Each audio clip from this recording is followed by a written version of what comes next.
নিয়ন্ত্রণের সামনেই আমেরিকা ওসব বলেছে যে তার এই আন্দোলনে কোনো ছাত্র জনতা সম্পৃক্ত না, মেটিকুলাসলি ডিজাইন করে তার মাস্টার মাইন্ড দিয়ে সেই আন্দোলনের ছক তৈরি করে শেখ হাসিনাকে ক্ষমতা থেকে সরিয়েছে এবং নিজে ক্ষমতা এসেছে।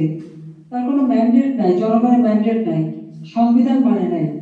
সংবিধান লঙ্ঘন করে সে ক্ষমতাটা দখল করে এখন অর্থ সম্পদের পাহাড় করে তুলছে এবং টাকা পাচার করছে।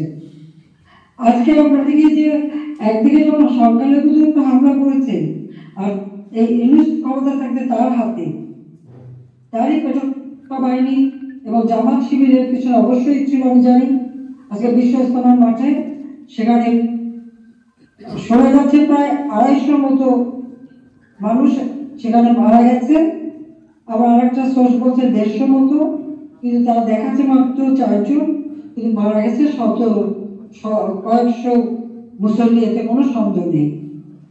ইস্তেমা মাঠে যারা যে সকল মুসল্লি জীবন দিয়েছেন, আমি তাদের আত্মার মাগফিরাত কামনা করি। আল্লাহ রাব্বুল আলামিন তাদের বেহেশতে নসিব করুক এবং তাদের যে আকাঙ্ক্ষা ছিল, যে মুনাজাত ছিল, আল্লাহ রাব্বুল আলামিন কবুল করুন।